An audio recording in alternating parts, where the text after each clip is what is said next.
15वां अध्याय दीनकासुर का उद्धार और ग्वाल बालों को कालिया नाग के विष से बचाना। श्री सुखदेव जी कहते हैं, परीक्षित, अब बलराम और श्री कृष्ण ने छठे वर्ष में प्रवेश किया। अब उन्हें गौवें चराने की स्वीकृति मिल गई। वे अपने सखा ग्वाल बालों के साथ गौवें चराते हुए वृंदावन में जाते और अपने चरणों से वृंदावन को अत्यंत पावन करते। भगवान ने देखा कि बड़े बड़े वृक्ष फल और फूलों के भार से झुक रहे हैं, उनके चरणों का स्पर्श कर रहे हैं। तब उन्होंने बड़े आनंद से कुछ मुस्कुराते हुए से अपने बड़े भाई बलराम जी से कहा, देव शिरोमणि, यूं तो बड़े बड़े देवता आपके चरण कमलों की पूजा करते हैं, परंतु देखिए तो ये वृक्ष भी अपनी डालियों से सुंदर पुष्प और फलों की सामग्री लेकर आपके चरण कमलों में झुक रहे हैं, नमस्कार कर रहे हैं। क्यों न हो, इन्होंने इसी सौभाग्य के लिए ही तो वृंदावन धाम ने वृक्ष योनि ग्रहण की है। इनका जीवन धन्य है। इस वृंदावन में अपने ऐश्वर्य को छिपाकर लीला कर रहे हैं। आपके श्रेष्ठ भक्त मुनिगण अपने इष्ट देव को पहचानकर यहाँ भौरों के रूप में आपके यश का निरंतर गान करते हुए आपके भजन में लगे रहते हैं। भाई जी, वास्तव में आप स्तुति करने योग्य हैं। देखिए, आपको अपने घर आया देखकर ये मोर आपके दर्शनों से आनंदित होकर नाच रहे हैं। ये कोयलें अपनी मधुर कुहू ध्वनि से आपका कितना सुंदर स्वागत कर रही हैं। यहाँ के वृक्ष, लताएं और झाड़ियाँ आपकी उंगलियों का स्पर्श पाकर अपना अहोभाग मान रही हैं। आपकी दया भरी दृष्टि से नदी, पर्वत, पशु पक्षी सब कृतार्थ हो रहे हैं। श्री सुखदेव जी कहते हैं, परीक्षित, भगवान श्री कृष्ण अपने सखा ग्वाल बालों के साथ गोवर्धन की तराई में यमुना तट पर गौओं को चराते हुए अनेकों प्रकार की लीलाएं करने लगे। कभी नाचते हुए मोरों के साथ स्वयं भी ठुमक ठुमक नाचने लगते, कभी मेघ के समान गंभीर वाणी से दूर गए हुए पशुओं को उनका नाम ले लेकर बड़े प्रेम से पुकारते हैं। जब बलराम जी खेलते खेलते थक कर किसी ग्वाल बाल की गोद में सिर रखकर लेट जाते हैं, तब श्री कृष्ण उनके पैर दबाने लगते हैं, पंखा झलने लगते हैं। जब ग्वाल बाल एक दूसरे से कुश्ती लड़ने लगते हैं, तब श्याम और राम दोनों भाई हाथ में हाथ डालकर खड़े हो जाते हैं और वाह वाह करते हैं। कभी कभी स्वयं भी ग्वाल बालों के साथ कुश्ती लड़ते लड़ते थक जाते हैं तथा किसी सुंदर वृक्ष के नीचे कोमल पत्तों की सेज पर किसी ग्वालपाल की गोद में सिर रखकर लेट जाते हैं। वे ऐसी ऐसी लीलाएं करते हैं जो ठीक ठीक गोपालकों की से ही मालूम पड़ती हैं। परीक्षित, ऐसा होने पर भी कभी कभी उनकी ऐश्वर्यमयी लीलाएं भी प्रकट हो जाया करती हैं।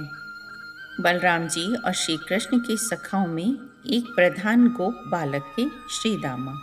एक दिन उन्होंने तथा सुबल आदि ग्वाल बालों ने श्याम और राम से बड़े प्रेम के साथ कहा, हम लोगों को सर्वदा सुख पहुंचाने वाले बलराम जी, यहाँ से थोड़ी ही दूर पर एक बड़ा भारी वन है।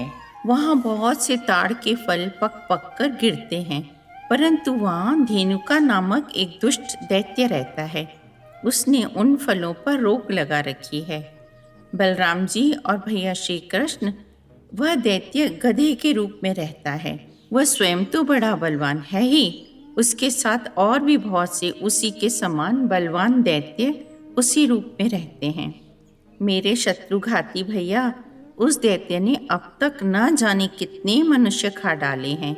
यही कारण है कि उसके डर के मारे वहाँ कोई नहीं जा सकता। वहाँ बड़े सुगंधित फल हैं, परंतु हमने कभी नहीं चखे। अपने सखा ग्वाल बालों की यह बात सुनकर भगवान श्री कृष्ण और बलराम जी दोनों बहुत हंसे और फिर उन्हें प्रसन्न करने के लिए उनके साथ ताल वन के लिए चल पड़े। उस वन में पहुंचकर बलराम जी ने अपनी बाहों से उस ताड़ के पेड़ों को पकड़ लिया और मतवाले हाथी के बच्चे के समान उन्हें बड़े जोर से हिलाकर बहुत से फल नीचे गिरा दिए। जब गधे के रूप में रहने वाले दैत्य ने फलों के गिरने का शब्द सुना, तब वह पर्वतों के साथ सारी पृथ्वी को कंपाता हुआ उनकी ओर दौड़ा। वह बड़ा बलवान था। उसने बड़े वेग से बलराम जी के सामने आकर अपने पिछले पैरों से उनकी छाती में दो लत्ती मारी और उसके बाद वह दुष्ट बड़े जोर से रेंगता हुआ वहां से हट गया। राजन, वह गधा क्रोध में भरकर फिर रेंगता हुआ दूसरी बार बलराम जी के पास पहुंचा और उनकी ओर पीट करके फिर बड़े क्रोध से अपने पिछले पैरों की दुलत्ती चलाई। बलराम जी ने अपने एक ही हाथ से उसके दोनों पैर पकड़ लिए और उसे आकाश में घुमाकर एक ताड़ के पेड़ पर दे मारा। घुमाते समय ही उस गधे के प्राण पखेरु उड़ गए थे। उसके गिरने की चोट से वह महान ताड़ का वृक्ष, जिसका ऊपरी भाग बहुत विशाल था, स्वयं ही तड़तड़ाकर गिर पड़ा। सटे हुए दूसरे वृक्षों को भी उसने तोड़ डाला। उस समय धेनुकासुर के भाई बंधु अपने भाई के मारे जाने से क्रोध के मारे आग बबूला हो गए।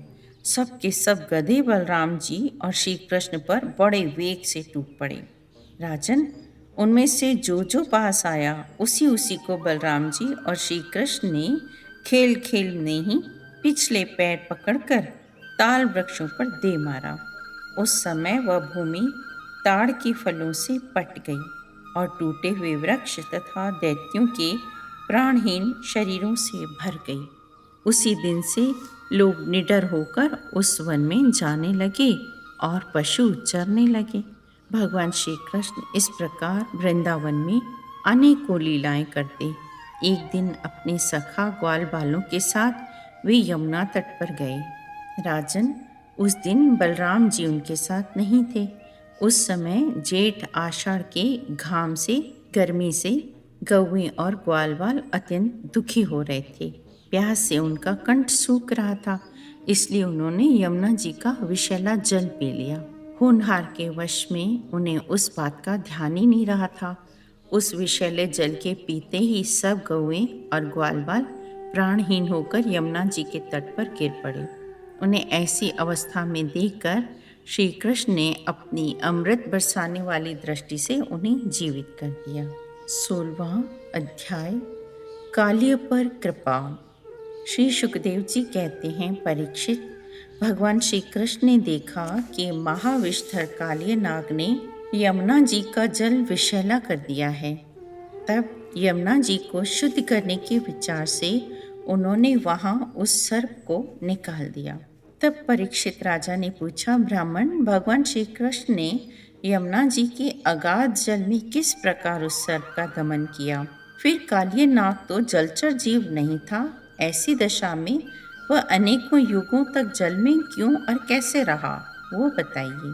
श्री सुखदेव जी कहते हैं, परीक्षित, यमुना जी में काल्य नाग का एक कुंड था। उसका जल विष की गर्मी से खौलता था, यहाँ तक कि उसके ऊपर उड़ने वाले पक्षी भी झुलसकर उसमें गिर जाया करते थे। उसके विषैले जल की उत्ताल तरंगों का स्पर्श करके तथा उसकी छोटी छोटी बूंदें जब हवा के साथ बाहर आती तो तट के घास, पत्ते, वृक्ष, पशु पक्षी आदि का जैसे ही वे स्पर्श करती वे मर जाते थे। तब भगवान श्री कृष्ण अपनी कमर का फेंटा।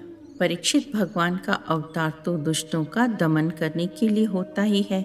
जब उन्होंने देखा कि उस सांप के विष का वेग बड़ा भयंकर है, तब भगवान श्री कृष्ण अपनी कमर का फेंटा कसकर एक बहुत ऊंचे कदम के वृक्ष पर चढ़ गए और वहां से ताल ठोक कर उस विषैले जल में कूद पड़े। भगवान श्री कृष्ण के कूद पड़ने से उसका जल और भी उछलने लगा। भगवान श्री कृष्ण कालियदह में कूदकर अतुल बलशाली मतवाले गजराज के समान जल उछालने लगे। इस प्रकार जल क्रीड़ा करने पर उनकी भुजाओं की टक्कर से जल में बड़े जोर का शब्द होने लगा।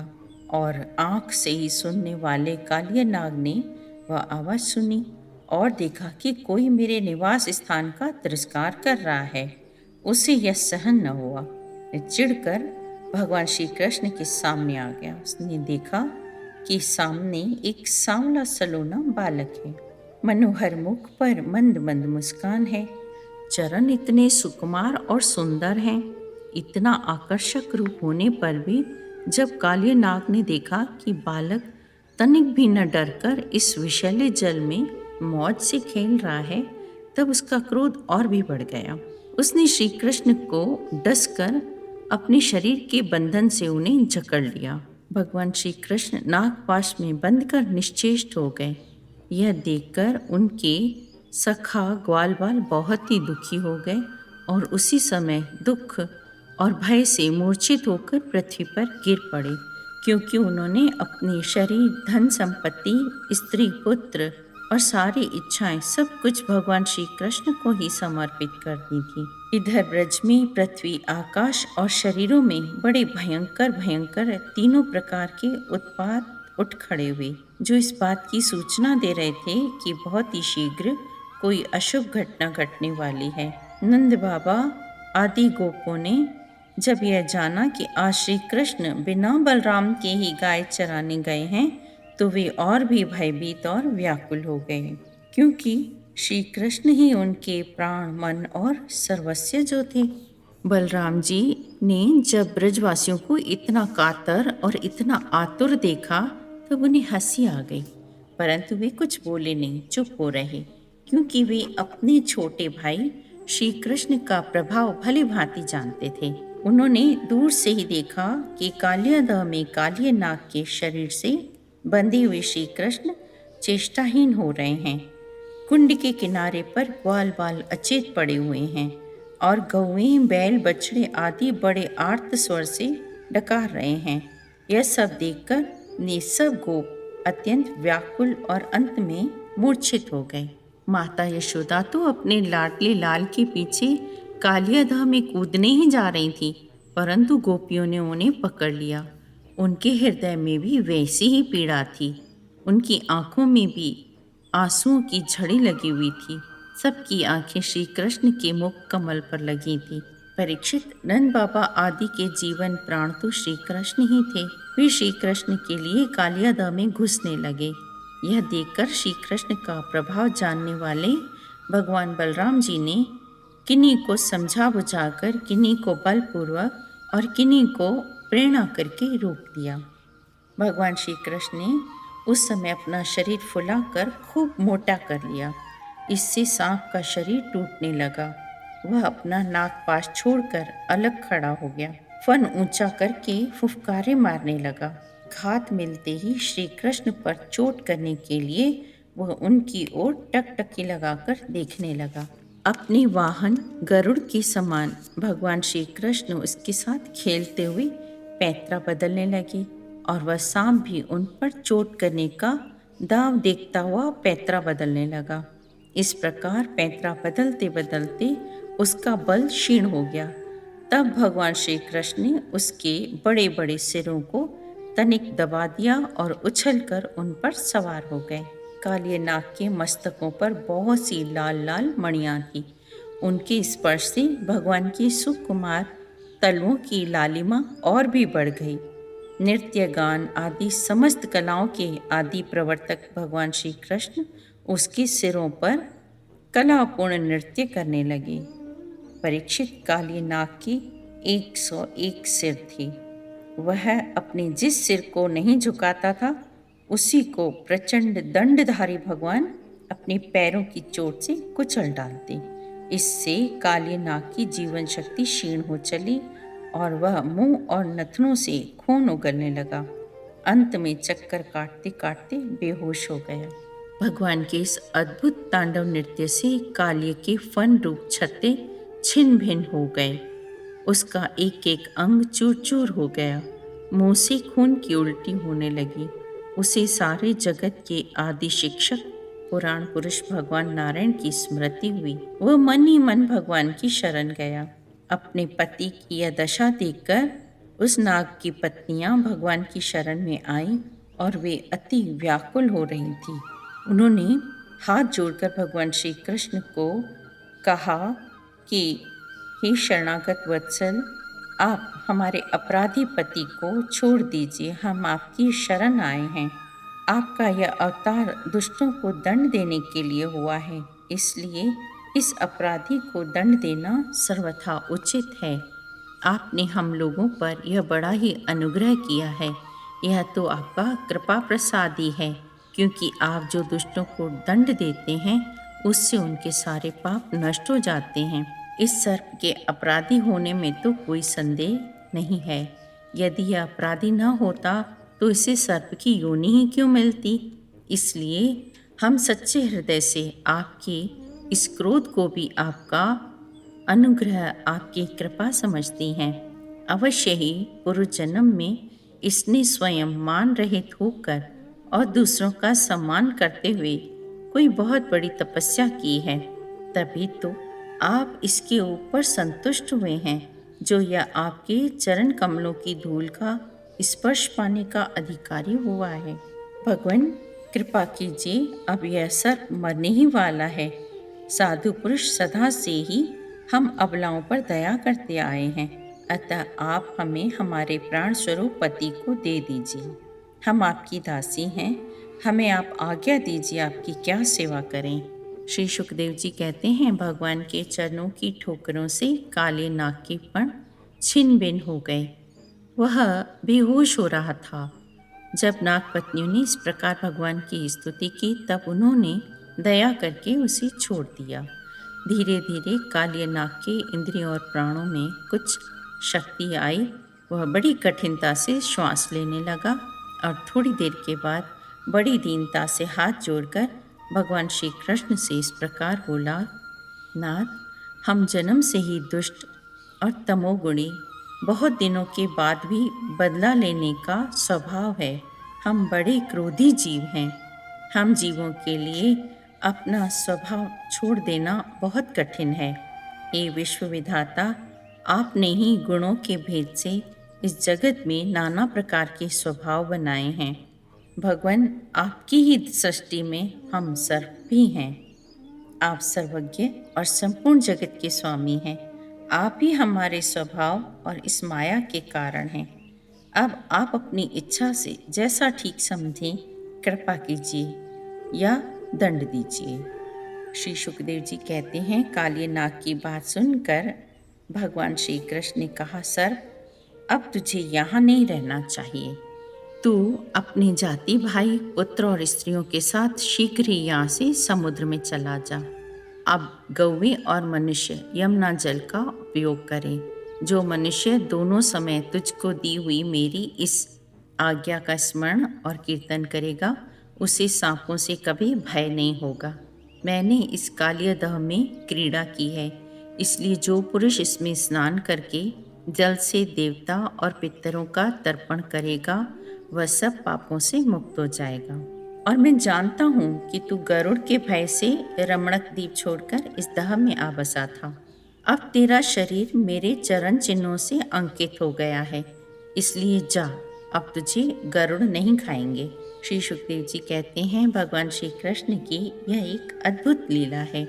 उनकी ऐसी आज्ञा पाकर कालिया नाग और उसकी पत्नियों ने आनंद से भरकर बड़े आदर से उनकी पूजा की, उनकी परिक्रमा की, वंदना की और उनसे अनुमति लेकर अपने बंधु बांधवों के साथ रमणक द्वीप को, जो समुद्र में सर्पों के रहने का स्थान है, वहाँ की ओर यात्रा की।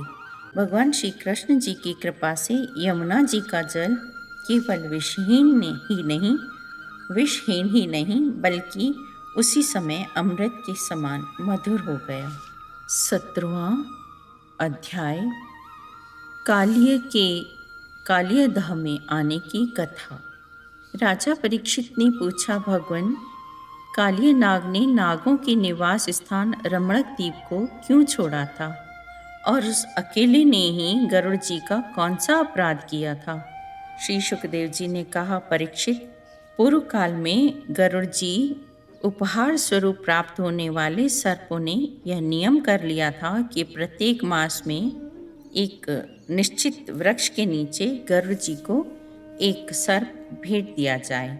इस नियम के अनुसार प्रत्येक अमावस्या को सारे सर्प अपनी रक्षा के लिए महात्मा गरुड़ जी को अपना अपना भाग देते रहते थे। उन सर्पों में कद्रू का पुत्र कालिय नाग अपने विष और बल के घमंड से मतवाला हो रहा था। उसने गरुड़ का तिरस्कार करके स्वयं तो बलि देना दूर, दूसरे सांप जो गरुड़ को बलि देते उसे भी खा लेता। यह सुनकर शक्तिशाली गरुड़ को बड़ा क्रोध आया। उन्होंने बड़े वेग से उस पर आक्रमण किया। तब कालिय नाग ने अपने दांतों से गरुड़ को डस लिया। कालिय नाग की यह ढिठाई देखकर उनका क्रोध और भी बढ़ गया तथा उन्होंने उसे अपने शरीर से झटक कर फेंक दिया और अपने पंख से कालिय नाग पर बड़े जोर से प्रहार किया। कालिय नाग घायल हो गया और वह घबराकर यमुना जी के इस कुंड में चला आया। यमुना जी का यह कुंड गरुड़ के लिए अगम्य है, अर्थात वहाँ गरुड़ जी नहीं जा सकते। एक दिन भूख से व्याकुल गरुड़ ने तपस्वी सौभरी के मना करने पर भी मछलियों को वहाँ जबरदस्ती पकड़कर खा लिया था। तब महर्षि सौभर को बड़ी दया आई। उन्होंने इस कुंड में रहने वाले सब जीवों की भलाई के लिए गरुड़ को यह शाप दिया था कि यदि गरुड़ फिर कभी इस कुंड में घुसकर मछलियों को खाएंगे तो उसी क्षण उनके प्राण चले जाएंगे। और यह मैं सत्य कहता हूँ, सत्य कहता हूँ, सत्य कहता हूँ। परीक्षित, महर्षि सौभरी के इस शाप की बात कालिय नाग के सिवा और कोई सांप नहीं जानता था, इसलिए वह गरुड़ के भय से वहां रहने लगा था।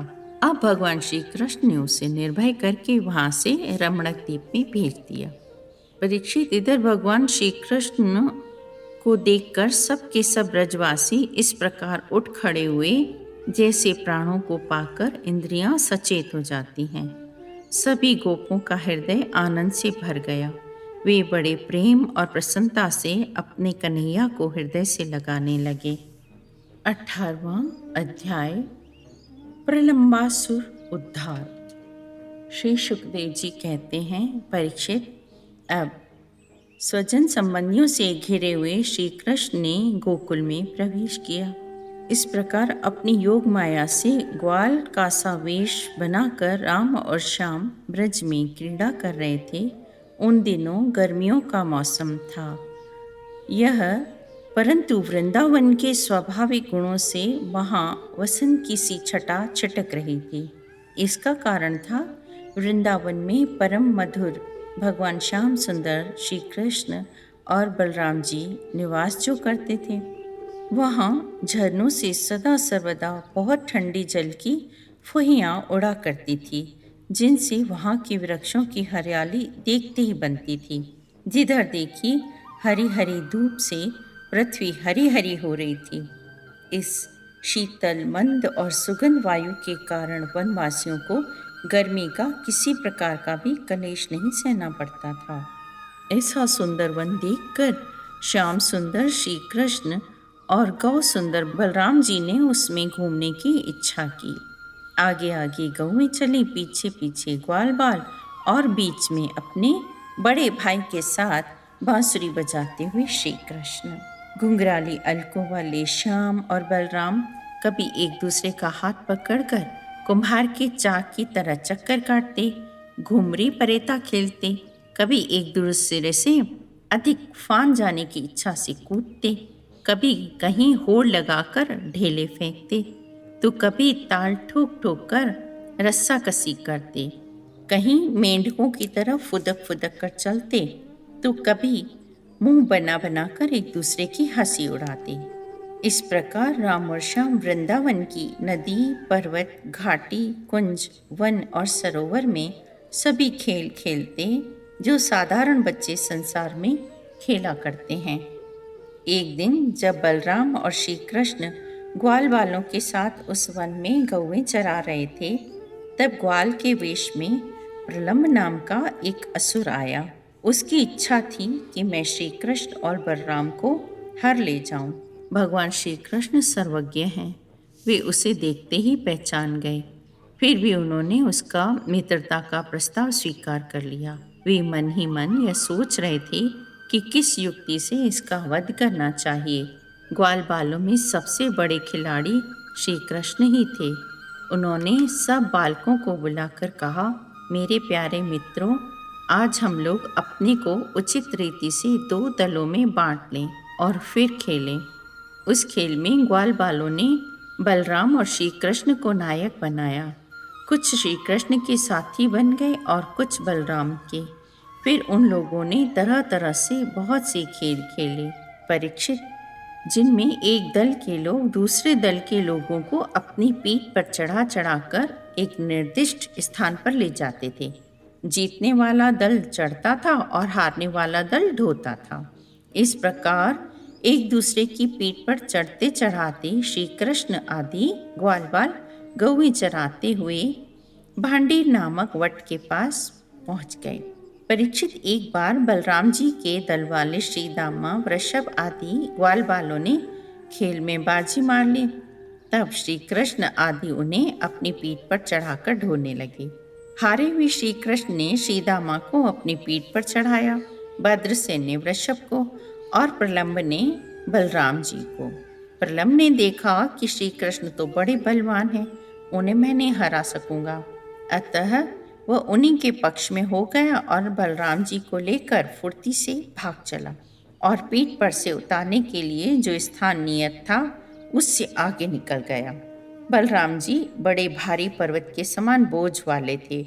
उनको लेकर प्रलंबासुर दूर तक नहीं जा सका। उसकी चाल रुक गई।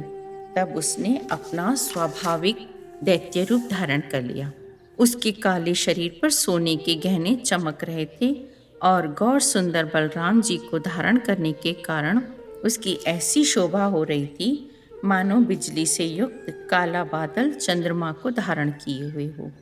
उस भयानक दैत्य को बड़े वेग से आकाश में जाते देख पहले तो बलराम जी कुछ घबरा गए, परंतु दूसरे ही क्षण में अपने स्वरूप की याद आते ही उनका भय जाता रहा। बलराम जी ने देखा कि जैसे चोर किसी का धन चुरा कर ले जाए, वैसे ही यह शत्रु मुझे चुराकर आकाश मार्ग से लिए जा रहा है। उस समय जैसे इंद्र ने पर्वतों पर वज्र चलाया था, वैसे ही उन्होंने क्रोध करके उसके सिर पर घूंसा कसकर जमाया। घूंसा लगना था कि उसका सिर चूर चूर हो गया। वह मुंह से खून उगलने लगा। उसकी चेतना जाती रही और बड़ा भयंकर शब्द करता हुआ पर्वत के समान वह उसी समय प्राणहीन होकर पृथ्वी पर गिर पड़ा। बलराम जी परम बलशाली थे। जब ग्वाल बालों ने देखा कि उन्होंने प्रलंबासुर को मार डाला, तब उनके आश्चर्य की सीमा न रही। प्रलंबासुर मूर्तिमान पाप था। उसकी मृत्यु से देवताओं को बड़ा सुख मिला। ओम नमो भगवते वासुदेवाय।